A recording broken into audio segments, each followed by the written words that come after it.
தேவ நாமத்துக்கு மகிமை உண்டாவதாக. கூட வந்தவங்கள் எல்லாருக்கும் மனமான்ற நன்றியோ வாழ்த்துக்களை தெரிவித்துக் கொண்டுகிறேன். இந்த வாய்ப்பை கொடுத்த பாபு மகனுக்கு ஊழியக்காரனுக்கு நான் நன்றி செலுத்துகிறேன். ஏனென்றா இந்த நாளில் இந்த வார்த்தை பேசுறதுக்கு எனக்கு தகுதியே இல்லை. ஆனாலும் கூட என் தேவனாக கர்த்தரை என்னை தகுதிப்படுத்தி இந்த இடத்துல நிற்க வைத்து தேவாதி தேவனோட வார்த்தை சொல்லும்படி என் தகப்பன் என்னோட இடைப்பட்ட கிருபைகளுக்கு அவருக்கு நன்றி. வந்து நான் தாஸ்பாஸ் சர்ச்சில் தான் இந்த வார்த்தை கொடுத்தேன். அங்கே எந்த பெண்களோ எந்த ஆண்களோ அங்கே எழுந்திரிச்சு அந்த ஒரு வார்த்தையை கூட சொல்லவே இல்லை. ஆனாலும் தாஸ்பாஸ் சொன்னாரம்மா நீ சொல்லுவே, நீ ஏஞ்சி சொல்லு அப்படின்னு சொல்லும்போது ஃபஸ்ட்டு அந்த சபையில் தான் நான் பேசினேன். அப்புறமா போன வருஷம் பேசினேன். இது 3வது வாட்டி மறுபடியும் நான் பேச போகிறேன். தேவனை தேவனை எடுத்து பயன்படுத்த கிருபைகளுக்கு அவருக்கு நன்றி செலுத்துகிறேன், மகிமை செலுத்துகிறேன். நம்ம ஜெபம் பண்ணிக்கலாம். எல்லாரும் கண்களை மூடி தலைகளை தாழ்த்தி நம்ம ஜெபம் பண்ணிக்கலாம். தேவாதி தேவனே உமக்கு ஸ்தோத்திரம் ஸ்தோத்திரம் ஸ்தோத்திரம் ஸ்தோத்திரம் ஸ்தோத்திரம் ஸ்தோத்திரம். நன்றியோடு உம்மை துதிக்கிறோம் துதிக்கிறோம். துதி மத்தியில் வாசம் பண்ணுகிறவரே உமக்கு கோடி கோடி ஸ்தோத்திரங்கள் அப்பா. நன்றியோடு உம்மை துதிக்கிறோம் துதிக்கிறோம் ராஜா. எல்லாவற்றும் தேவனக கர்த்தர் செய்து முடிக்கிற தேவனக கர்த்தருக்கு பல கோடி ஸ்தோத்திரங்கள் அப்பா. நன்றியோடு உம்மை துதிக்கிறேன் ராஜா. தனிமையில் பாதையில் தகப்பனே உன் தோளில் சுமந்ததை நான் மறப்பேனோ, சுமந்ததை நான் மறப்பேனோ. தனிமை பாதையில் தகப்பனே உன் தோளில் சுமந்ததை நான் மறப்பேனோ, சுமந்ததை நான் மறப்பேனோ, சுமந்ததை நான் மறப்பேனோ.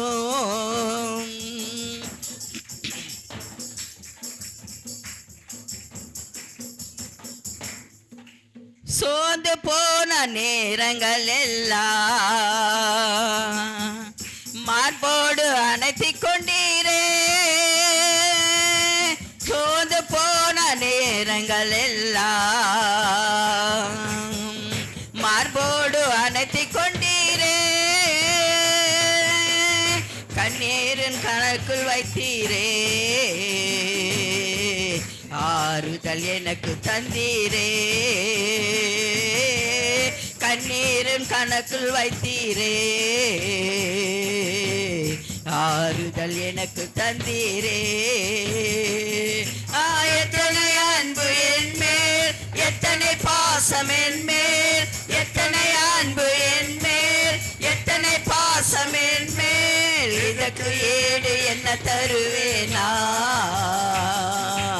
இதற்கு ஈடு என்ன தருவேனா, இதற்கு ஈடு என்ன தருவேனா, இதற்கு ஈடு என்ன தருவேனா. தனிமையின் பாதையில் தகப்பனே உன் தோளில் சுமந்ததை நான் மறப்பேனோ, சுமந்ததை நான் மறப்பேனோ, சுமந்ததை நான் மறப்பேனோ, சுமந்ததை நான் மறப்பேனோ. ஆமென் ராஜா. நன்றியோடு துதிக்கிறேன். ஆமென் ராஜா. கடந்த வாழ்க்கை முழுது கண்ணீரோடு இருக்கும்போது எனக்கு கர்த்தர் அந்த கண்ணீரெல்லாம் கண்களை வைத்திருக்கிறேன் நீ சொல்லியிருக்கிறீரப்பா. உனக்கு நன்றி செலுத்துகிறேன், மகிமை செலுத்துகிறேன் அப்பா. தேவனே அப்பா, என்னை தோல் மேலே சுமுக்க என் தேவனக கர்த்தர் நீ வருவரேனப்பா. எனக்கு தாய் தகப்பன் தேவன் எல்லாமே நீர் தானப்பா. தகப்பனே இந்த வேலையில் தகப்பனே உனக்கு அர்த்தங்களை நான் ஒப்பு கொடுக்கிறேனப்பா. தேவரே என் வாய்க்கு துணியாக இருப்பீராகப்பா. மோசப்பட சொன்னீரப்பா, உன் வாய் தரே நான் வாய் நிரப்புவேன்னு சொன்னீரப்பா. நான் ஞானம் இல்லாதவள் என் தகப்பனே, தெளிந்த புத்தி இல்லாதவளப்பா. ஆனாலும் என் தேவனகா கர்த்தரப்பா, இந்த அடியாளுக்கு மனமிருங்கி செவி சாய்ந்து தேவனகா கர்த்தர் என் தகப்பனே, என்னோடு நீ பேச போகிற கிருபைகளுக்கு நன்றி செலுத்துகிறேனப்பா. நீங்கள் பேசுங்கப்பா, நாங்கள் கேட்குறோம் ஐயா. தேவரே மாம்சமானது எதுவுமே வெளிப்படாதபடி தேவனகா கர்த்தர் அப்பா எல்லாவற்றும் ஆரம்பம் முதல் கொண்டு தேவனே முடிவரைக்கும் என்னோட இருந்து தேவனாக கர்த்தர் எல்லாவற்றும் செய்ப்பற கிருபைகளுக்கு நன்றி செலுத்துகிறேன், மகிமை செலுத்துகிறேன். அப்போ எல்லா துதி கன மகிமை ஒருவருக்கே ஏறெடுக்கிறோம் ஐயா. இயேசு கிறிஸ்துவின் நாமத்தினால் ஜெபிக்கிற ஜீவனுள்ள நல்ல தகப்பனே, ஆமேன் ஆமேன். 7வது வார்த்தை நம்ம பார்க்கலாம். லூக்கா சுவிசேஷம் 23:46. అప్పుడు యేసు గొప్ప శబ్దంతో కేక వేసి, తండ్రి నీ చేతికి నా ఆత్మను అప్పగించుచున్నాను నేను. ఏమి అప్పగిస్తుండంట? ఆయన తండ్రి వచ్చి తన ఆత్మను అప్పగిస్తున్నాడంట. தேவாதி தேவன் ஏசப்பா தன் ஆவியை கர்த்தருக்கு மிகுந்த சத்தத்தோடு தேவனுக்கு கர்த்தர் கூப்பிட்டு தன் ஆத்மாவை தேவனுக்கு கர்த்தர் ஒப்பு கொடுக்குறார். அவர் அப்படி கொடுக்கும்போது தேவனுக்கு கர்த்தர் எல்லாவற்றும் செய்து முடித்தார். அவர் பாருங்க, இந்த 7 வார்த்தைகளை நாங்கள் வருஷம் நாங்கள் பார்க்குறோம். இந்த 7 வார்த்தைகளை வருஷம் நம்ம படிக்கிறோம், நம்ம பார்க்குறோம். அதுக்கு அந்த ஒரு வார்த்தைக்காவது நம்ம கீழ்ப்படி நடிக்கிறோமா? இந்த 7 வார்த்தை தேவனு சொன்னார். அவர் எது செய்ய சொன்னார், எது செய்யக்கூடாதுன்னு சொன்னார். ஆனாலும் கூட நம்ம என்ன பண்ணுறோம், இந்த வருஷம் வரும்போது மாத்திரமே, அந்த குட் ஃப்ரைடே அன்னைக்கு மாத்திரமே நம்ம இதை நினைவு கூறுகிறோம், இதை பேசுகிறோம். இது நம்ம கடைப்பிடிச்சு நம்ம வாழ்க்கை முழுது வாழ போகிறது மட்டும் இல்லை. ஆனாலும் இது நம்ம இன்னைக்கு மாத்திரம்தான் நம்ம பேசுகிறோம். நாளைந்து இது மறந்து போயிடுவோம். மீண்டும் நம்ம அடுத்த வருஷம்தான் மீண்டும் குட் ஃப்ரைடே வரும்போது தான் இந்த 7 வார்த்தையில் நம்ம நினைவு கூறுகிறோம். அப்படி இருக்கும்போது தேவனக கர்த்தர் ஆனாலும் கூட நம்ம மறக்காதபடி, நம்ம தாய் தகப்பன் உற்றவர் சொந்த பந்தங்களெல்லாம் மறந்தாலும் கூட என் தேவனக கர்த்தர் நம்மளை மறக்காதபடி ஒவ்வொரு வருஷம் ஆயுஷ் நாட்களை கொடுத்து நம்மளுக்கு நல்ல சுகன்பலன் ஆரோக்கியத்தை தந்தி மீண்டும் அவர் வார்த்தை சொல்லும்படி மீண்டும் இந்த வருஷத்தை கொடுத்தாரு. தேவன் நாமத்துக்கு மகிமை உண்டாவதாக. இந்த 7வது வார்த்தை நம்ம பேசியிருக்கிறோம். இந்த 7வது வார்த்தை அப்படியே இருக்கட்டும்ங்க. இது நான் லாஸ்ட்டில் மறுபடியும் இந்த 7வது வார்த்தை குறித்து நான் பேச போகிறேன். இப்போ ஆதி ஆகமம் அந்த தேவனை படித்த வானத்தையும் பூமியை படித்த அந்த நாள் குறித்து நம்ம படிக்கலாம். கர்த்தர் என்ன பண்ணாருன்னா, இந்த 7 இந்த ஆண்டவர் வானத்தையும் பூமியும் படிக்கும்போது தேவனக கர்த்தர் ஒவ்வொரு நாளும் தேவனோட கர்த்தர் ஒவ்வொரு வார்த்தை சொல்லும்போது சாயந்தரம் காலையில் ஆகும்போது ஒரு நாள் முடிஞ்சிச்சு. இப்படி 6 நாட்களிலே தேவன் எல்லாமே சிருஷ்டித்தார். பூமியில் இருக்கிறது எல்லாவற்றும் அண்டா சராசங்களும் பறவைகளும் மிருகங்களும் மனுஷர்கள் எல்லாவற்றும் தேவன் படித்தார். அப்போது 7வது நாள் ஒன்று வருது. அந்த 7வது நாள் என்ன பண்ணுறாருன்னா, இது என்னுடைய நாள், இந்த நாள் இது ஓய்வு நாள் எனக்கு. இந்த 7வது நாளில் யாருமே எந்த வேலையை கூட செய்யக்கூடாது. இந்த நாள் மட்டும் என்னை மட்டும்தான் ஆராதிக்கணும், என்னை மட்டும்தான் நான் சொன்னது மட்டும்தான் நீங்கள் செய்யணும். இந்த 7வது நாள் பரிசுத்த நான் படுத்துவேன். இந்த 7வது நாள் கனம் பண்ணும்போது, இந்த 7வது நாள் நம்ம ஆசரிக்கும் போது நம்ம வாழ்க்கை நல்ல விதமாக மாறும் அப்படின்ட்டு தேவனக கர்த்தர் அன்னைக்கு சொன்னார். சொல்லும்போது அந்த 6 நாட்கள் தேவன் நம்மளுக்கு கொடுத்தாரு. 6 நாட்கள் நீங்கள்லாம் வேலை செய்யுங்க, நல்லா சம்பாதிச்சிங்க, நல்லா சாப்பிடுங்க, உங்கள் சொந்த வேலைகளெல்லாம் செய்யுங்க. ஆனால் 7வது நாள் மட்டும் அது என்னுடைய நாள். அது அப்படின்ட்டு அந்த நாளில் மட்டும் நீங்கள் எதுவுமே செய்யக்கூடாதுன்னு தேவன் அந்த நாளில் சொன்னார். சாலமன் மகாராஜு அவர் ஆலயத்தை கட்டும்போது அதுக்கு முன்னே அவர் கூடாரத்தில் தான் வாசம் பண்ணியிருந்தார். அவர் அந்த கூடாரத்துக்கு இல்லை, அந்த ஓய்வு நாள் அவங்க வரும்போது அந்த பண்டிகை சாலையில் அநேகர் கடைகள் போட்டு வியாபாரம் பண்ணுவாங்க அங்கே. அப்படி இருக்கும்போது சாலமான் மகாராஜா அந்த ஆலயம் கட்டி முடிஞ்ச பிறகு அவங்க என்ன பண்ணுறாங்கன்னா, காலையில் வெள்ளிக்கிழமை காலையிலேயே எல்லா வியாபார கூடிய எல்லா வஸ்துக்களை கொண்டு அந்த எருசலேமில் வைப்பாங்க. அப்போது அந்த சாலமானை பார்த்தாரு, என்ன இவங்க எவ்வளோ சொன்னாலும் கேட்க மாட்டாங்கோ, இப்படி கொண்டு வரக்கூடாது, இங்கே வியாபாரம் பண்ணக்கூடாது, இது 7வது நாள் ஆண்டவருடைய நாள், அவரை மட்டும்தான் நம்ம ஆராதிக்கணும், நீங்கள் இந்த வியாபாரமெல்லாம் பண்ணுறீங்க அப்படின்னா, நாங்கள் ஆதி காலத்துலேருந்தே நாங்கள் இங்கே பண்ணுறோம் அப்படின்ட்டு அவங்க வாக்குவாதம் நடந்து அது பண்ணினே இருந்தாங்க. ஆனாலும் கூட அப்போ சாலமான் நினைக்கிறாரு, நீங்கள் இப்படி பேசுகிறீங்களா, சரி அப்படின்ட்டு அங்கே இருக்கிற அவங்க வேலைக்காரங்களுக்கு, அங்கே மூப்பர்களுக்கு, அங்கே இருக்கிற பெரியவங்களுக்கு எல்லாம் சொல்லிவிட்டு வெள்ளிக்கிழமை காலையிலேயே எல்லா கதவு போட்டுடுங்க, ஒரு கதவு கூட திறக்கக்கூடாது. ஏன்னா வியாபாரம் இங்கே நடக்கக்கூடாது, தேவனை மட்டும்தான் ஆராதிக்கணும் அப்படின்ட்டு எந்த வியாபாரி உள்ளே வராதபடி எல்லா கதவுகளும் பூட்டு போட்டு விடுவார். அவங்களுக்கு சொல்லிட்டு எல்லா கதவும் மூடிடுவார். அப்போது இந்த ஊர்லேருந்து வந்து இந்த எருசலேமில் வந்து தேவனை ஆராதிக்கணும், தேவனை மகிமைப்படுத்தணும்னு அப்படியே நம்ம வியாபாரம் பண்ணிக்கணும் போகணுன்ட்டு இங்கே ஒவ்வொரு நாள் ஒவ்வொரு வாரம் செய்கிற இந்த வேலையை அவங்க உணர்ந்து பார்க்குறாங்க. அன்றைக்கி வரும்போது எல்லா கதவு போட்டு இருந்தது.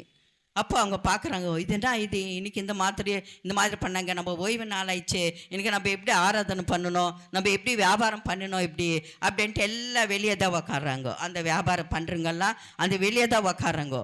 எல்லாம் ஆராதனை முடிஞ்ச பிறகு கதவுகள் எல்லாம் திறக்கிறாங்க. அப்போ தான் அவங்க வந்து எல்லாம் சோலமோனுக்கிட்ட சண்டை போடுறாங்க. அப்பா, நாங்கள் ஜீவிக்க வேண்டாமா? நாங்கள் ஆதி முதல் கொண்டு இது தான் நாங்கள் செய்து வந்திருக்கிறோமே, ஆனாலும் கூட இன்றைக்கி நீயே எங்கள் வியாபாரத்தை எல்லாமே நீங்கள் நஷ்டப்படுத்தினீங்க, தேவனை கூட நாங்கள் ஆராதிக்கவே இல்லை அப்படின்னு சொன்னார். அப்போ சாலமோன் சொல்கிறாரு, இது உண்மையான ஒரு வார்த்தைமா, ஆனால் நீங்கள் வியாபாரம் செய்கிறதுக்கு வேறு இடங்களை பார்த்துக்குங்கோ, ஆனால் இது வந்து தேவனுடைய ஆலயம், அவர் கோவம் மட்டும்தான் உங்களுக்கு வரும், ஆனால் அவர் ஆசீர்வாதம் உங்களுக்கு வராது. அதனால நீங்கள் என்ன பண்ணுறீங்க, வேறு இடத்துல எங்காவது நீங்கள் வியாபாரம் பண்ணுங்கள், இந்த ஓய்வு நாள் மட்டும்தான் ஆண்டவர் ஆராதிக்க மட்டும்தான் இந்த ஆலயத்துக்குள்ளே வரணும். நீங்கள் அப்படி வரது இருந்தால் நீங்கள் கதவுகள் நல்லா நான் திறந்து 7 கதவுகளுக்கு நான் திறந்து வைப்பேன், அதில் எல்லாவற்றிலையும் நீங்கள் பிரவேசித்து வரலாம் அப்படின்னு அவங்க சொல்கிறாங்க. அவர் சொல்லும்போது அப்போ அவங்கள மனசை கஷ்டப்பட்டு சில பேர் வருத்தத்தோடு போனாங்க, சில பேர் எடுத்துக்கினாங்கோ, சில பேர் முறுமுறிச்சிட்டே போயிட்டாங்க.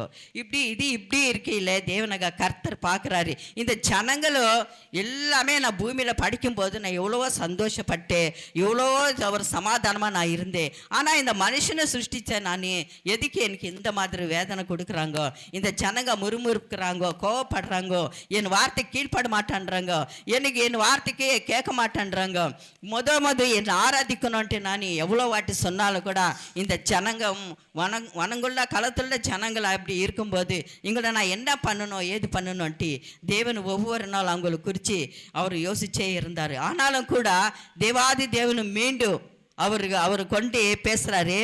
எஷையா 1 2 வசனம்.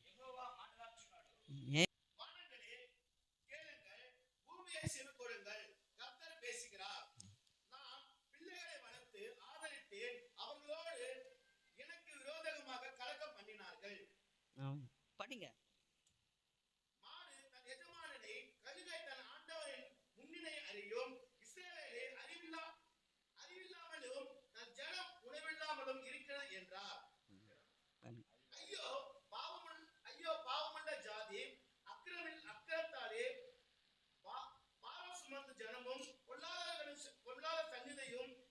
ஆறு வரைக்கும் படிங்க.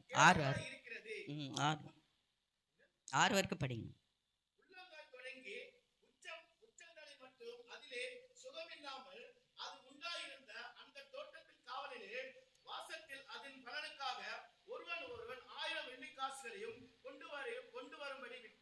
ஆமென். தேவன் இங்கே யாரோட பேசுகிறாரா? வானத்திக்கும் பூமி கூட பேசுகிறாரு.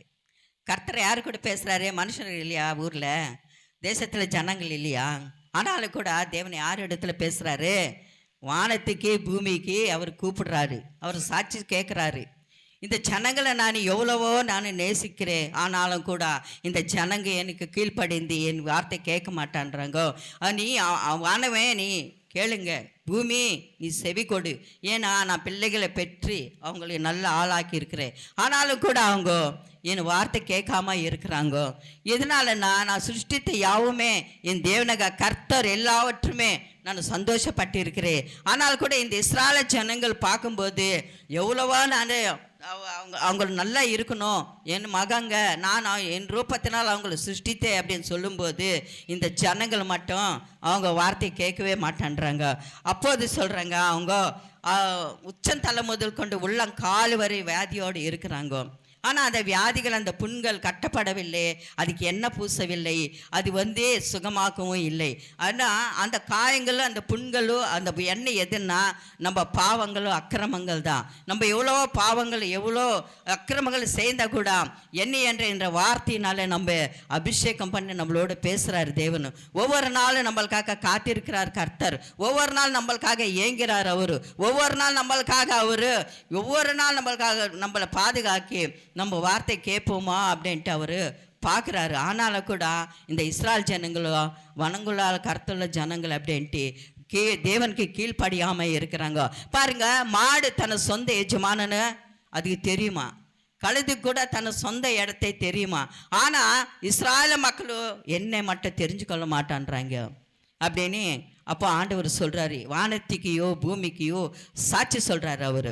அப்போ இந்த வானமே நீ கேளு, பூமியே நீ செவி சாய், நான் கேட்குறது நீ நான் சொல்கிறது நல்லா நீ கேளு. ஏன்னா இந்த ஜனங்கள் நான் என்ன பண்ணணும் ஏது பண்ணணும் அப்படின்ட்டு வானத்துக்கு பூமிக்கு சாட்சி சொல்கிறாரு. அந்த 11 வசனத்துலேருந்து படிங்க.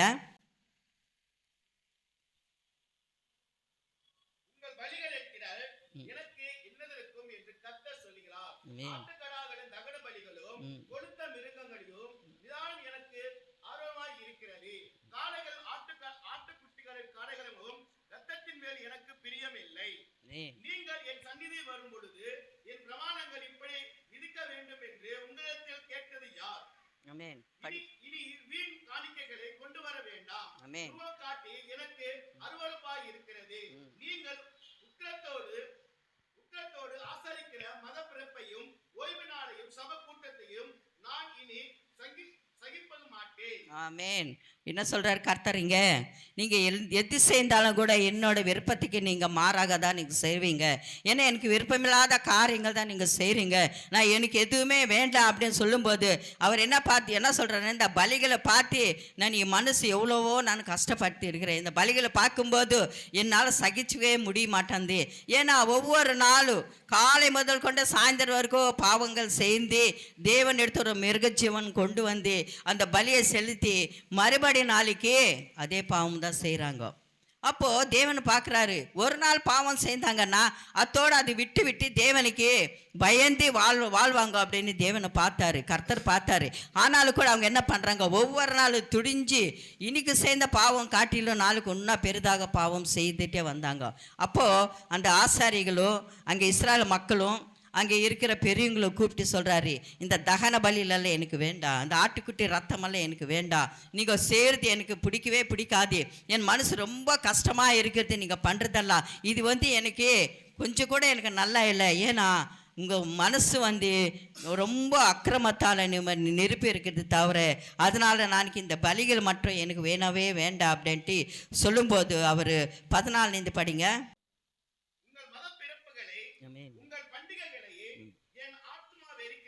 ஆமென். எனக்கு வருத்தமாய் இருக்கிறது, அவைகள் சுமந்து இளைத்து போனேன். நீங்கள் உங்கள் கைகளை விரித்தாலும் என் கண்களை உங்களை மறைக்கிறது. நீங்கள் மிகுதியான ஜெபம் பண்ணினாலும் கேளே, உங்கள் கைகள் இரத்தத்தினாலே நிறைந்திருக்கிறது. ஆமென். என்ன சொல்கிறாருங்க?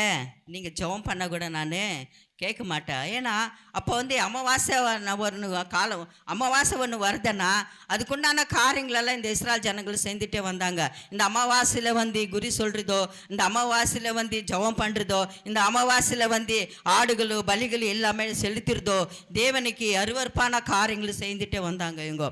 இப்படி பண்ணும்போது அவர் சொன்னார், நீங்கள் எது செய்தாலும் கூட நான் பார்க்கவே மாட்டேன். ஏன்னா உன் கைகளெல்லாம் ரத்தத்தால் நிரம்பி இருக்கிறது, இதனால் நீங்கள் செய்த பாவங்களெல்லாம் என் கண்கள் முன்பாக நான் வெறுக்கிறேன், இது நீங்கள் செய்யக்கூடாது. ஆனால் இந்த அமாவாசை கூடிக்கன்றது இன்னைக்கு கூட நடந்து கொண்டே இருக்குது தேசத்தில். எத்தனையோ சபைகள் இந்த அமாவாசை கூட்டங்களை நடத்துகிறாங்க. ஏன்னா ஜனங்களும் நம்பி அதுக்கு போகிறாங்க. ஆனால் இந்த வார்த்தை படிக்கிறாங்களோ இல்லையோ அந்த ஊழியக்காரங்கள் எனக்கு தெரியவே இல்லை. ஆனால் இந்த அமாவாசை தேவனுக்கு பிடிக்காத ஒரு காரியத்தை நம்ம செய்வோமா, இது செய்யக்கூடாது, இது செய்த நம்மளுக்கு என்ன வருமோ அப்படின்ட்டு யாருமே நினச்சி பார்க்கறதில்ல. அவங்க வைக்கிறாங்கன்னா போகிற ஜனங்களுக்கு கூட அதை நினச்சி பார்க்க மாட்டான்றாங்க. ஏன்னா அவங்களுக்கு தெரியாது. இந்த பைபிளில் இருக்கிறது சில வசனங்கள் சில பேருக்கு மட்டும்தான் தெரியும், சில பேருக்கு தெரியவே தெரியாது. ஏனென்றால் இந்த அமாவாசை கூட்டங்களுக்கு எத்தனை பேர் எல்லாரும் 1000 கணக்கில் போய் அங்கே உக்காந்து வராங்க. ஆனால் கூட தேவனை மௌனமாக பார்க்குறாருங்க. அப்போ சொல்கிறாரு, இந்த அமாவாசை கூட்டிகளெல்லாம் எனக்கு வேண்டவே வேண்டாப்பா, இதெல்லாம் எனக்கு செய்யாதீங்க, நீங்கள் போங்க, நீங்கள் என் ஆலயத்துக்குள்ள இதெல்லாம் நீங்கள் செய்யக்கூடாது அப்படின்ட்டு அந்த இஸ்ராயல் மக்களுக்கு அந்த பெருவங்களுக்கு சொல்லும்போது அவங்கள அந்த வார்த்தை கேட்க மாட்டாங்க. ஆனாலும் கூட தேவனை மௌனமாக பார்த்துட்டே இருந்தார். அவர் சொல்கிறாரு, ஆண்டவர் நீங்கள் இது செய்கிறதெல்லாம் எனக்கு பிடிக்கவே பிடிக்காது, இதெல்லாம் செய்யும்போது நான் இது கண்ணோக்கி நான் பார்க்கவே மாட்டேன். எனக்கு உகந்தது எதுவன்னா நீங்கள் நியாயம் விசாரிங்க, தகப்பன் இல்லாத பிள்ளைகளை சேர்த்துக்கொள்ளுங்க, விதவைகளுக்கு நியாயம் செய்யுங்க, யாருக்கெல்லாம் உதவி செய்ய வேண்டுமோ அதெல்லாம் உதவி செய்யுங்க. நான் சொல்ல வார்த்தைன்னா சமாதானமாக எல்லா மக்களை நேசிக்கிற மனப்பான்மை நீங்கள் கற்றுக்கொள்ளுங்க, மனுஷனை மதிக்கிறதை நீங்கள் கற்றுக்கொள்ளுங்க. ஏனென்றால் இந்த ஒரு வார்த்தை தான் எனக்கு பிடிக்கிற ஒரு அப்படின்னு தேவன் சொல்கிறாரு. தேவன் சொல்லும்போது இந்த மனுஷர் ஜன்மங்க அவர் தேவன் ஆயிடுச்சே, அவர் பார்க்குறாரு, அவர் சொல்கிறாரு நம்ம இது செய்யக்கூடாது இது செய்ய வேண்டுமா அப்படின்ட்டு யோசிக்க மாட்டாங்க. ஆனாலும் கூட முறுமுறுக்கிறது, தேவனை செய்யாதுன்னு சொல்கிறது செய்யறது, இது மட்டும்தான் இஸ்ராயல் ஜனங்களை செய்துட்டே வந்தாங்க. இது பாருங்கள், இன்னைக்கு கூட பாருங்கள் லட்சக்கணக்கில் விக்கிராராதனை செய்கிறாங்க. ஆனால் தேவனுக்கு அது பிடிக்காத ஒரு காரியம்தான். இது எனக்கு வேண்டாம், இது நீங்கள் விக்கிராராதனை செய்யாத, நான் மன்னிக்கவே மாட்டேன்ன்றாரு. ஆனாலும் கூட லட்சக்கணக்கில் இன்னைக்கு அவங்க இஷ்டம் போல ஓஹோன்னு அப்பா எப்படி செய்கிறாங்கன்னா அப்படி செய்கிறாங்க. அவங்க அப்பா கூட தேவனை மௌனமாக பார்க்குறாரு. எதுக்கு மௌனமாக பார்க்குறாருன்னா அவர் சொரூபத்தினால நம்மளை உண்டாக்கினார். அவர் நம்ம செய்கிற அக்கிரமங்கள் பாவங்களும் எல்லாவற்றும் அவர் ஒவ்வொரு நாளும் நம்மளை கண்மணி போல நம்ம பார்த்துக்கிட்டே வராரு. ஏன்னா எனக்கே ஒவ்வொரு நாள் எனக்கு கோபம் வரும். எதுக்கு தெரியுமா? நான் என் பசங்களை கூட கேட்டு இருக்கிறேன். இந்த விக்கிராராதனை பார்க்கும்போது இங்கே திருவிழா நடக்குது, ஏப்ரல் மாதம் நடக்குது. அந்த திருவிழா நடக்கும்போது ரொம்ப மனசு கஷ்டமாக இருக்கும். ஏன்னா நம்மளுக்கே இது பிடிக்க மாட்டாந்து, இது கேட்கறதுக்கு நம்மளுக்கே இஷ்டம் இல்லை. ஆனால் இப்படிப்பட்ட ஒரு காரியங்கள் செய்யும்போது தேவன் எப்படி மௌனமாக பார்க்குறாரு? ஆனால் அவர் சிருஷ்டித்தவர், அவர் நம்ம நினைவுகள் அவன் நினைவுகள் இல்லை, நம்ம காரியங்கள் அவர் காரியங்கள் இல்லை. ஏன்னா தேசம் முழுதும் தேவனுக்கு கர்த்தருக்கு விரோதமாக தான் எல்லா அருவருப்பான காரியங்கள் தான் செய்து கொண்டு வருது. ஆனாலும் கூட தேவாதி தேவனை மௌனமாக இருந்து எல்லாருமே பாதுகாக்கிறாரு. தேவன் சொல்கிறாரு, நீதிமானிக்கு அநீதிமானிக்கு ஒரே மழை கொடுக்குறேன் நான்ன்றாரு. நீதிமானிக்கு நல்லவனுக்கு ஒரே வெயில் கொடுக்குறேன் நான்ன்றாரு. ஏன்னா அவர் பக்ஷபாதம் இல்லாத தேவனாக இருக்கிறபடினாலே அவர் எல்லாரும் சமமாக அவர் நம்மளை நேசிக்கிறாரு. அப்போ சொல்கிறாரு, நான் வரும்போது அவனுக்கு கிரியலுக்கு தக்கதானா சம்பளத்தை எண்ணிக்கிட்டே இருக்குது, நான் கொடுப்பேன் அப்படின்னு தேவன் சொல்கிறாரு. பாருங்கள், இந்த பழைய ஏற்பாட்டில் எத்தனையோ தீர்க்க தரிசனங்கள், எத்தனையோ பிரவச்சனங்கள், எத்தனையோ வார்த்தைகள் சொல்லும்போது இவங்களெல்லாம் கேட்டாங்க தவிர அதுக்கு கீழ்ப்பட்டு நடக்க மாட்டான்றாங்க.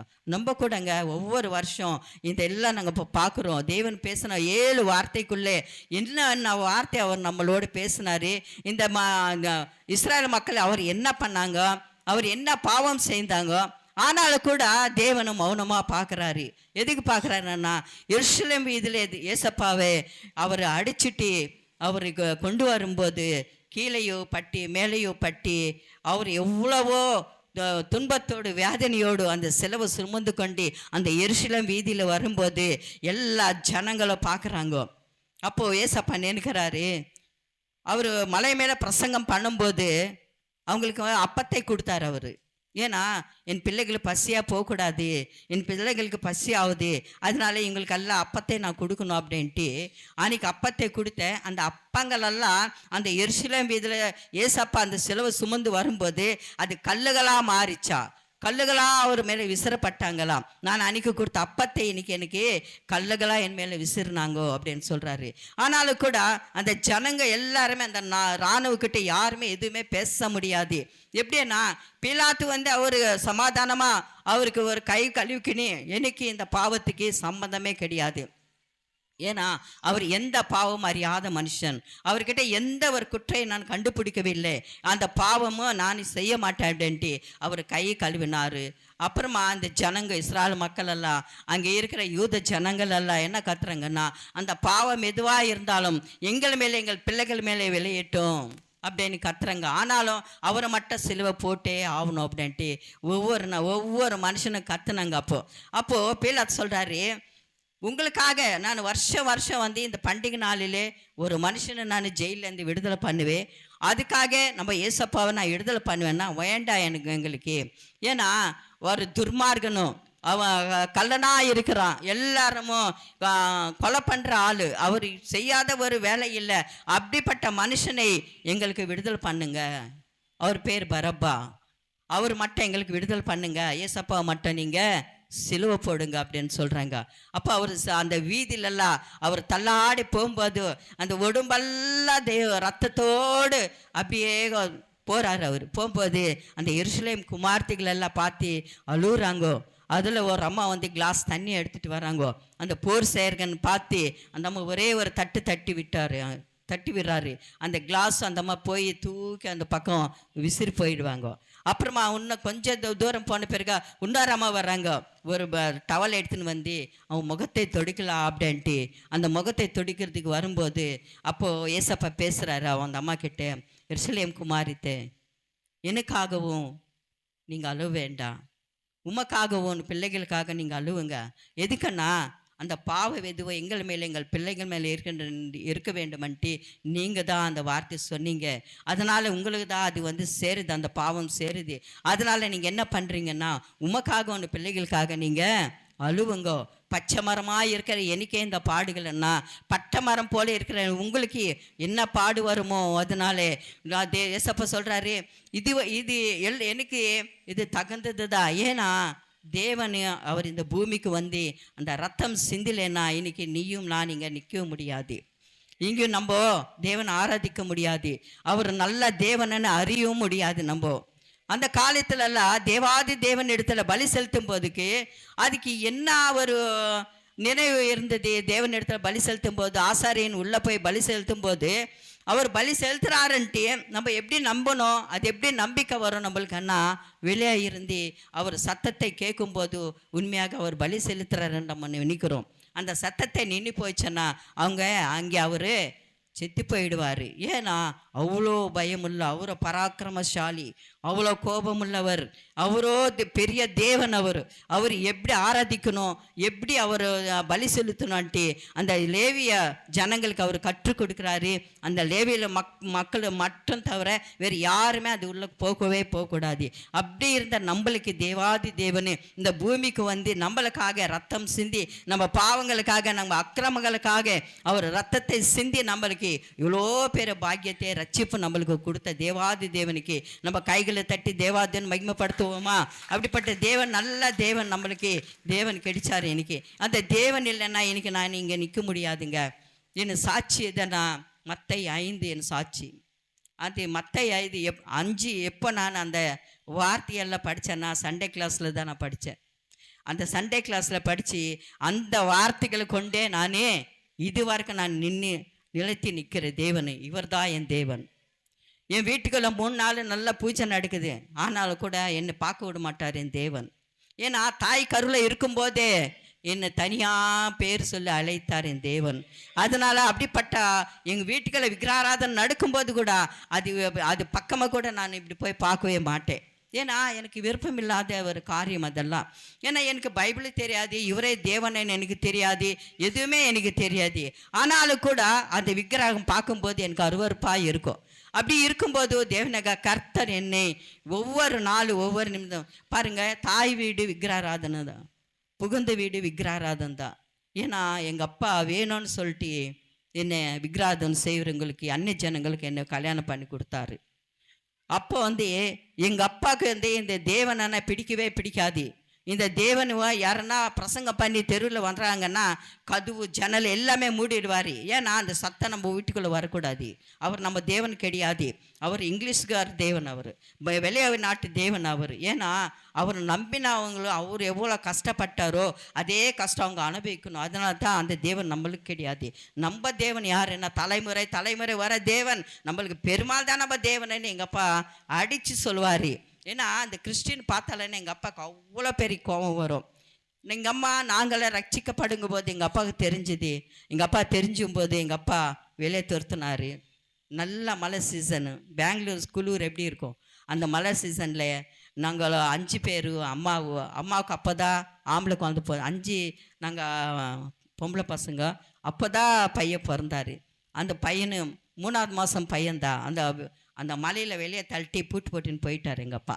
இந்த 3 நாள் அங்கே தான் நாங்கள் அம்மா இருந்து இப்படியே ஒரு வருஷம் நாங்கள் அந்த வீடு விட்டு அந்த பாஸ்டர்மா வேறு இடத்துல எங்கள் தங்க வச்சு எங்களை பாதுகாத்து எங்களை வழி நடத்துனாங்க.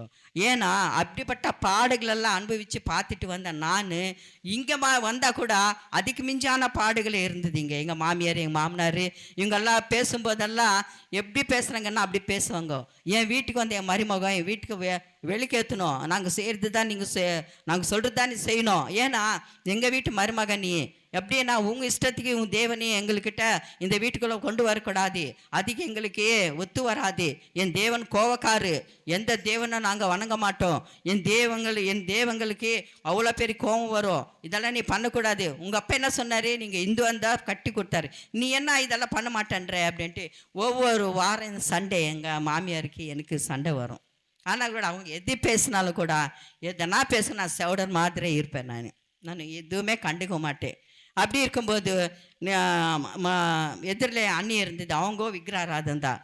அவங்களுக்கு தேவன் குறித்து சொன்னேன், இந்த மாதிரி தேவன் அண்ணி இதெல்லாம் பூஜை பண்ணக்கூடாது, இவங்கெல்லாம் தேவன் கிடையாது, இவங்களெல்லாம் நம்ம நம்பக்கூடாது அண்ணி, நம்ம தேவன் இவர் தான்ட்டு பைபிள் எடுத்துன்னு போய் படித்து அவங்களுக்கு சொல்லும்போது அவங்க மனம் மாறினாங்க. அப்புறமா நம்ம பைபிள் படிக்கணும்னு சொன்னாங்க. அவங்களுக்கு படிப்பு கற்றுக் கொடுத்து அவங்களுக்கு அப்புறமா நம்ம எல்லாம் போய் ஞானஸ்தானம் எடுக்கணும் அப்படின்னு சொன்னால் நம்ம சபையே இல்லை, நம்ம எங்கே போய் ஞானஸ்தானம் எடுக்கும்? ஒரு சபைக்கு நம்மளால் போக முடியாது. ஏன்னா யார் விடுவாங்க நம்மளை? வீட்டு வேலை செய்கிறதுக்கே நம்மளுக்கு சரியாக இருக்குது, வீட்டு வேலை தான் அவனுக்கு கொண்டு வந்தேன்னு சொல்கிறாங்க. அப்புறமா நாங்கள் எந்த சபைக்கு நம்ம போய் நம்ம ஞானஸ்தானம் எடுக்க முடியும் அப்படின்னு பேசும்போது அவங்க ராகம்மான்னு இருக்குது எங்கள் மாமா அவங்க பொண்ணு, அந்த பொண்ணு வந்து எல்லா இடத்துல சுற்றிட்டு வரோம். அப்போ கிருபாராக்ஷன் பாஸ்டர் காமராஜர் நகரில் ஊழியம் பண்ணியிருந்தார். அந்த காடாயிருந்த அந்த ஊரை அப்படி செழிப்பாக மாட்டினார் அவர். அப்படிப்பட்ட ஆள் அவர் என்ன சொல்கிறாரு, இந்த பொண்ணை போய் கண்டிக்கணும் வந்துச்சு, இந்த மாதிரி நாங்கள் ஞானஸ்தானம் எடுக்கணும், நாங்கள் எத்தனை பேர் இருக்கிறோன்னா 5 பேர் இருக்கிறோன்னு சொன்னாங்க. அப்புறமா அந்த பொண்ணு வந்து எங்கள்கிட்ட சொல்லிச்சு, எங்கள் அண்ணிக்கிட்ட எங்கள்கிட்ட சொல்லிச்சு, நான் பேசிட்டு வந்தேன், நம்ம எப்போ போகலாம் ஞானஸ்தானம், அவர் எப்போ கொடுக்குறாரோ கேட்டு பாருமா, அப்போ நம்ம போகலாம் அப்படின்னு சொன்னேன்.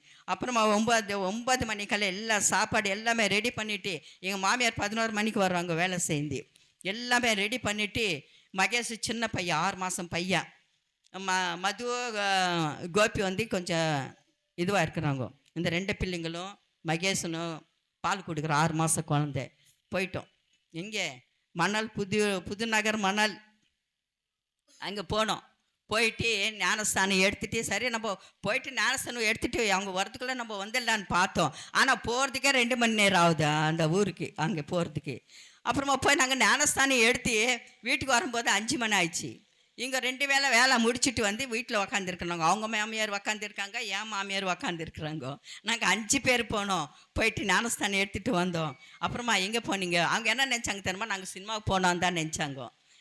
அப்புறமா சொன்னாங்க, என்ன கழுத்தில் ஒன்றும் இல்லை, காலில் ஒன்றும் இல்லை, எதுவுமே இல்லை, என்ன முண்டை மாதிரி வந்திருக்குறீங்க, எங்கே போனீங்க, என்ன பண்ணுறீங்க அப்படின்னு அவங்க மாமியார் அவங்கள கத்துது, என் மாமியார் என்ன கத்துது. அப்போ நான் சொன்னேன், பயப்படலை நான், ஏன்னா தேவன் குறித்து பயப்பட மாட்டேன், வேறு எது சொன்னாலும் பயப்படுவேன். ஆமாம், நான் போய் ஞானஸ்தானம் எடுத்துகிட்டு வந்தேன். அப்போ ஞானஸ்தானம் எடுக்கிறது உன் இஷ்டமா, அப்போ நாங்கள் பெருங்காலம் எதுக்கு இருக்கிறது நாங்கள் வீட்டில் அப்படின்ட்டு சண்டை போட்டாங்க, கத்துனாங்க, என்னென்னமோ பேசுனாங்க. ஆனாலும் கூட நான் எதுவுமே பேசலை. அம்மா எங்கள் மாமனார் வந்தார், எங்கள் மாமனார்கிட்ட சொல்லுது, பாரு உன் மருமகன் புருஷன் இருக்கும்போதே தாலி அறுத்துட்டு வந்து நிற்குது அப்படின்ட்டு சொல்லும்போதே அவரு கத்தினார் கொஞ்சம் நேரம். அப்போ கூட நான் கம்முன்னு ஆகிட்டேன். ஏன்னா அவங்க எது சொன்னாலும் கூட எங்கள் அப்பாவை தான் நான் நினச்சேன். எங்கள் அப்பா எவ்வளோ கஷ்டப்பட்டார், எங்களை படுத்தினார், எங்கள் அப்பா என்னென்னவோ செய்தார் இல்லை, அதே மாதிரி தான் இவர்கட அப்படின்ட்டு நான் எங்கள் அப்பாவை நினச்சிக்கிட்டே கம்முன்னு சமாதானம் ஆகிடுறது. அப்புறமா எங்கள் அப்பா வந்தார், எங்கள் வீட்டுக்கார் வந்தார். வரும்போது, அப்பா உன் மனைவி வந்து அந்த குடும்பத்துக்கு லாக்கி இல்லாத ஒரு பொண்ணு, இந்த குடும்பத்திலே வாழ முடியாத ஒரு பொண்ணு, நம்மளுக்கு அந்த பொண்ணுக்கு ஒத்து வராதுப்பா, நீ உயிரோடு இடிக்கும் போதே தாலி அறுத்துன்னு வந்து நிற்குதுங்க, பாரு உன் பொண்ணாட்டு எப்படி இருக்குது அப்படின்னு. நான் பஸ்லேயே போட்டுட்டு வந்திருக்கலாம், ஏன்னா எங்களுக்கு தெரியக்கூடாதுன்னா நான் பஸ்லேயே அந்த காவிரி கீரெல்லாம் போட்டுன்னு வந்திருக்கலாம். அவர் என்னை பார்த்து என்ன பண்ணிட்டு வந்தேன், என்ன பண்ண, ஆமாம் பெரிய தங்க சைன் என் காலத்தில் இருக்குது, அது கழட்டி போட்டு வந்தேன், அதுதான் அவனுக்கு இவ்வளோ கோவம் வருதுன்னு. ஏன்னா வெறும் கவுர் தான் என் கழுத்தில் இருக்கிறது, தாலி கூட இல்லை என்கிட்ட. அந்த கவுருக்காக இப்படி பேசுகிறீங்க நீங்கள் அப்படின்ட்டு 3 நாள் சண்டை போட்டுகிட்டே இருந்தாங்க. அவங்க சண்டை போட்டு இனிமேல் என் வீட்டில் இருக்கக்கூடாது, நீ போயிடுங்க அம்மா வீட்டுக்கு அப்படின்னு சொல்லிட்டாங்க. சரி நான் போயிடுறேன் அப்படின்ட்டு இந்த மகேஷனை தூக்கினே போயிட்டேன், இந்த 2 பசங்களை விட்டுட்டு போயிட்டேன், எங்கள் அம்மா வீட்டுக்கு போனேன். எதுக்கு சொல்கிறேன் நான் இந்த சாட்சி, தேவனுக்காக நம்ம வாழணுமாண்ணா எத்தனையோ கஷ்டங்கள், பாடுகள், துன்பங்கள். பாருங்க, சின்ன வயசுல இருந்தே நான் எல்லா பாடுகளும் தேவனை குறித்து நான் அனுபவிச்சுட்டேன். எங்கள் வீட்டில் பாதி அனுபவித்தேன், முக்கால்வாசி இங்கே வந்து நான் அனுபவித்தேன். எப்படின்னா, ஒவ்வொரு நாள் என் பிள்ளைகளுக்காக நான் அழுவும்போது தேவனிடத்துல அது எனக்கு தான் தெரியும். என் பிள்ளைங்களுக்கு எனக்கு 6 பிள்ளைங்களுக்கு கொடுத்தாரு தேவன். பிள்ளைங்களை வைத்துக்கொண்டு என் வீட்டுக்காரே குடி குடி குடி குடி அன்ட்டு குடிதான் வெறி அவருக்கு, குடிதான் எல்லாமே அவருக்கு. காலையில் போயிட்டாருன்னா நைட்டு 1 மணி 2 மணிக்கு வந்து படுக்கிறாரு. மீண்டும் நம்ம எழுந்திரத்துக்குள்ளே அவர் போயிடுறாரு. எனக்கு இந்த ஊரில் யாரும் தெரியாதுங்க, நானும் ஒண்டியே தான் இந்த ஊரில் இருந்தேன். நான் கதவு பட்டுக்குன்னு இப்போ பார்த்தால தேவன் இடத்துல தான் கேட்டுட்டு இருப்பேன். ஒரு வாசலாண்ட போய் நிற்க மாட்டேன், ஒருத்தர்கிட்ட ஒரு கிளாஸ் தண்ணி வாங்க மாட்டேன், ஒருத்தர்கிட்ட நான் என் சூழ்நிலை இப்படின்ட்டு நான் சொல்ல மாட்டேன். ஆனாலும் கூட என் தேவனுக்கு கர்த்தர் அப்படிப்பட்ட சூழ்நிலையில் கூட கரண்ட் இல்லை, அந்த இருட்டில் உக்காந்து வச்சுக்கின்னு பசங்களை உட்கார வச்சுக்கின்னு ஓன்னு அழுதுகிட்டே இருப்பேன். எப்போ பார்த்தா எனக்கு அழுவுதான் வரும் தவிர ஒரு சந்தோஷமான ஒரு வாழ்க்கையை நான் பார்க்கவே இல்லை, அது நான் அனுபவிச்சதும் இல்லை. அப்படிப்பட்ட காரியங்களை என் தேவனுக்கு கர்த்தர் அப்பா என்னோடு இருந்து எந்த விஷயத்தில் கூட என் தேவனுக்கு கர்த்தர் என்னை தள்ளிவிடாதபடி என் தேவனுக்கு கர்த்தர் என்னை பாதுகாத்து இம்மட்டமாக தேவனுக்கு கர்த்தருக்கு நம்ம அவருக்கு ஒரு சாட்சியாக என்னை நிற்க வைத்தார். அதுக்கு கோடி கோடி ஸ்தோத்திரங்கள் இருக்குது. இப்போ இந்த ஏழா வார்த்தைக்கு மறுபடி வருவேன் நான். இந்த 7 வார்த்தைகளை நீங்கள் 7 நாள் கேட்டீங்க. ஆனால் இந்த 7 வார்த்தைகளை உங்களுக்கு என்ன புரிஞ்சுங்க சொல்லுங்கள். 7 வார்த்தையிலேயே அப்பா பேசினார், ஏசப்பா பேசினார், நம்ம 7 நாள் கேட்டோம். ஆனால் அந்த 7 வார்த்தைக்குள்ளே என்ன அடங்கி இருந்தது, எதுக்காக அவர் பேசினார் அப்படின்ட்டு நம்ம பார்க்கும்போது 3 வார்த்தை வந்து ஜனங்களுக்காக பேசினார். அவர் பேசின 7 வார்த்தையில் 3 வார்த்தைகள் வந்து ஜனங்களுக்காக பேசினார். அந்த வார்த்தை என்ன, அப்பா இங்கே என்ன செய்கிறாங்களோ, எங்களை அறியாமல் செய்கிறாங்களோ எங்களை மன்னி, ஃபஸ்ட்டு வார்த்தை சொன்னார். 2வது வார்த்தை, அந்த கள்ளன் வந்து உன் ராஜ்யத்தில் நினைக்குறன்னு சொல்லும்போது, இன்றைக்கே என் ராஜ்யத்தில் என்னோட நீ இருப்பாய் அப்படின்ட்டு அவன் கூப்பிட்டு போயிட்டார், கள்ளனை பேசினார். 3வது வார்த்தை வந்து தன் தாய் பார்த்து அவர் மனசு கஷ்டத்தோடு துக்கத்தோடு வேதனையோடு, என் தாய் அனாதாகக்கூடாது, நான் விட்டு போடுறேனே அப்படின்ட்டு அந்த தாய் பார்த்து அந்த சீஷனுக்கு ஒப்பு கொடுக்குறாரு. இந்த 3 வார்த்தை வந்து ஜனங்களுக்காக பேசின ஒரு வார்த்தை தேவன். கைகளுக்கு தட்டுவோமா? இன்னும் 4 வார்த்தை இருக்குதுங்க. இந்த 4 வார்த்தையில் வந்து இன்னும் 3 வார்த்தை வந்து தகப்பன்கிட்ட பேசுகிறாரு. தகப்பன்கிட்ட என்ன பேசுகிறாரு, அப்பா நீ சொன்னது நான் செய்தேன், உன் சித்தம் நான் நிறைவேற்றினேன், நீ எது சொன்னாலும் கூட அதுக்கு நான் கீழ்ப்படியாமல் இல்லை, எல்லாவற்றும் நான் செய்து முடித்தேன். ஏன்னா எல்லா இடத்துல சீசர்கிட்ட சொல்கிறாரு, என் தகப்பன் சித்தம் எதுவோ நான் நிறைவேற்றணும், என் தகப்பன் சொன்னதை நான் நிறைவேற்றணும், என் வேலை வரும்போது எல்லாமே தகப்பன் சித்தம் போல் நான் செய்யணுன்ட்டு மீண்டும் அந்த 3 வார்த்தை கூட தகப்பனை குறித்து அவர் பேசுகிறாரு. ஆனால் ஒரே ஒரு வார்த்தை தான் அவர் குறித்து பேசுகிறாரு. அந்த வார்த்தை என்ன, இப்போ படித்தோமா? படிங்க, லூக்கா 23:46. ஆமென், ஆமென், ఆమెన్. ఆ ఒక్క మాట మాత్రం ఆయనకు మాత్రమే ఉపయోగించుకున్నాడు. చేతులు తట్టి దేవుని మహింపరుద్దామా? ఎందుకంటే 7 வார்த்தைக்குள்ள தேவனை பேசும்போது 3 வார்த்தை ஜனங்களுக்காக பேசினாரு, 3 வார்த்தை தகப்பனுக்காக பேசினாரு, ஒரே ஒரு வார்த்தை தான் அவர் தேவன்கிட்ட பேசி அந்த வார்த்தைக்குள்ள அவர் கடந்து போகிறாரு. ஏன்னா அவர் தேவனை கொடுத்த வேலையெல்லாம் முடிஞ்சிச்சு, தேவன் சொன்னதெல்லாம் அவர் செய்தார். ஏன்னா தேவன் இந்த மக்களை மன்னிக்கணும், இந்த மக்களை மீண்டும் பரலோக ராஜ்யம் சேரணும் அப்படின்னா அவர் சிலுவுக்கு போகாத முன்ன யோவான் இதில் வந்து ஜெபிக்கிறாரு, எப்பா நான் வந்துடுறேனே, இவங்களுக்கு யார் ஆதரவு, இவங்களுக்கு யார் பார்ப்பாங்கோ, இவங்களுக்கு யார் துணையாக இருந்து இவங்களுக்கு எல்லா விதத்தில் நடத்துகிறாங்கோ அப்படின்ட்டு யோவான் சுவிசேஷத்தில் அவர் ஜெபம் பண்ணுறாரு ஆண்டவர்கிட்ட. யார்? ஏசப்பா ஜெபம் பண்ணுறாரு. அவர் ஜெபம் பண்ணும்போது அப்போ பரிசுத்த ஆவியான ஒத்தாசை தேவனை நம்மளுக்கு அனுப்புனார். இப்போ பரிசுத்த ஆவி ஒத்தாசை எப்போ வந்துச்சுன்னா அவர் சிலுக்கு போன பிறகு தான் நம்மளுக்கு பரிசுத்த ஆவிய ஒத்தாசை நம்மளுக்கு தேவனை அப்போ தான் அனுப்புனார் நம்மளுக்கு. அப்படிப்பட்ட தேவனை நம்மளோட இருக்கும்போது எல்லா விஷயங்களை தேவனக கர்த்தர் நம்மளுக்கு தாழ்மையோடு நம்ம பார்த்துட்டு, ஆனால் அந்த நேரம் வரும்போது தான் எல்லாவற்றும் அவர் செய்து முடிக்கிற தேவனாக இருக்கிறாரு. அதனால இந்த 7 வார்த்தைகளை வருஷம் வருஷம் நம்ம பார்க்குறோம், கேட்குறோம். ஆனால் அந்த 7 வார்த்தையில் ஒரு வார்த்தையாவது நம்ம செய்வோமா? ஒன்று படிச்சுட்டு நம்ம முடிச்சிடலாம். 3வது அதிகாரம் 7ஆம் வசனம், மல்கியா.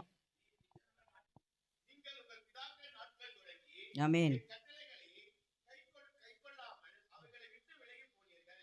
என்னிடத்தில் திரும்புங்கள், அப்பொழுது உங்களிடத்திற்கு திரும்புவேன் என்று சேனைகளின் கர்த்தர் சொல்கிறார். நாங்கள் எந்த விஷயத்தில் திரும்ப வர வேண்டும் என்றார்.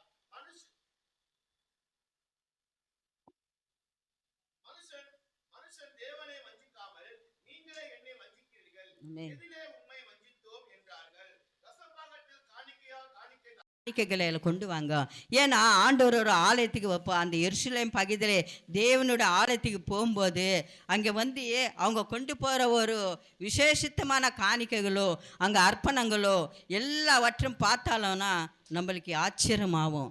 ஏன்னா அவங்களுக்கு அவ்வளோ வசதி எப்படி வந்துச்சு, அவ்வளோ பாடுகள் எப்படி வந்துச்சு, அவங்களுக்கு அவ்வளோ பெருமையான காரியங்கள் அந்த ஆலயத்தில் செய்யும்போது தேவனை கண்டு உகந்த காணிக்கைகளை எடுத்துன்னு போகிறாங்களா. அவங்க பாருங்கள், ஒரு பொருத்தனை பண்ணும்போது ஒரு பண்டிகை வரும்போது டன்னு கணக்கில் தங்கம் போடுறாங்க எடுத்துன்னு போய் எருசலேம் தேவாலயத்தில்.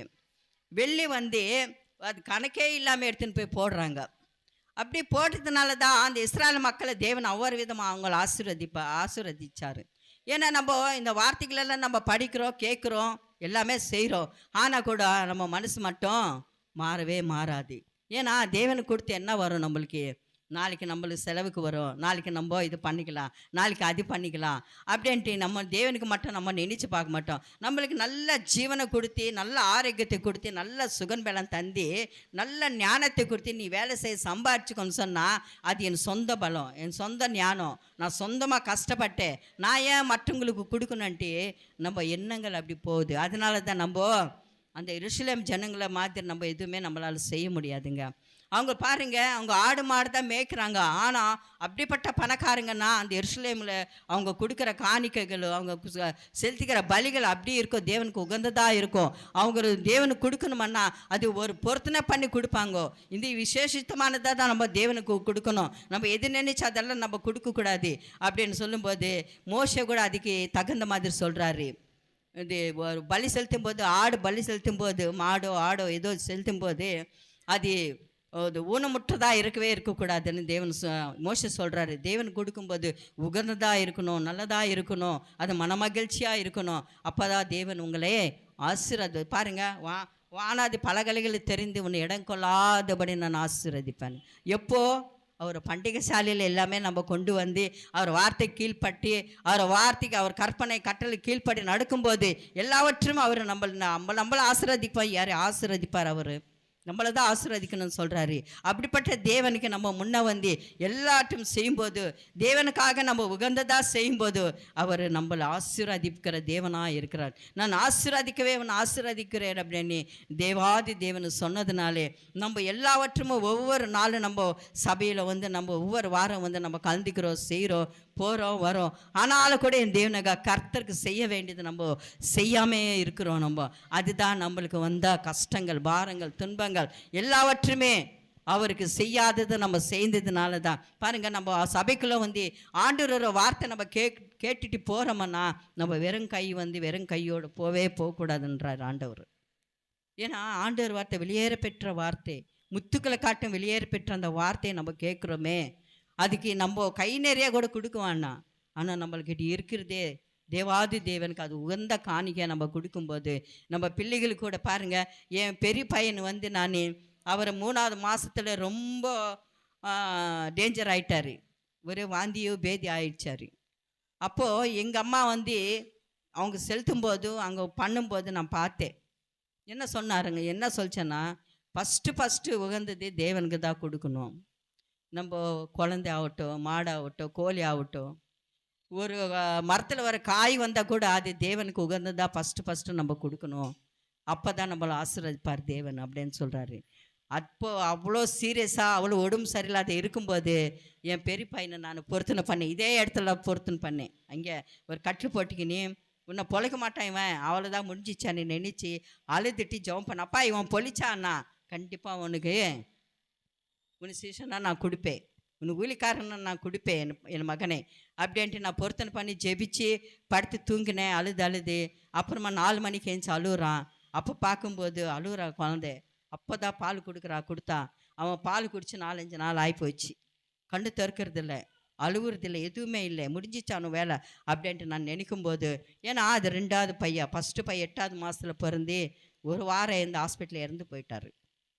அப்படின்ட்டு நான் என் பையனை பொருத்தனை பண்ணினேன். ஆனால் என் பெரிய பையன் எப்படியோ சுற்றினார், எப்படியோ போனார், என்னென்னமோ பண்ணார். ஆனாலும் கூட என் தேவனக கர்த்தர் வார்த்தை தள்ளாதபடி என் தேவனக கர்த்தர் ஒரு ஊழிக்காரனாக எடுத்து பயன்படுத்தினார். அதுக்காக நீங்கள் கரங்களெல்லாம் தட்டி தேவன் நாமத்தை மகிமைப்படுத்தலாம். இன்றைக்கி ஊழிக்காரனாக நிற்கும்போது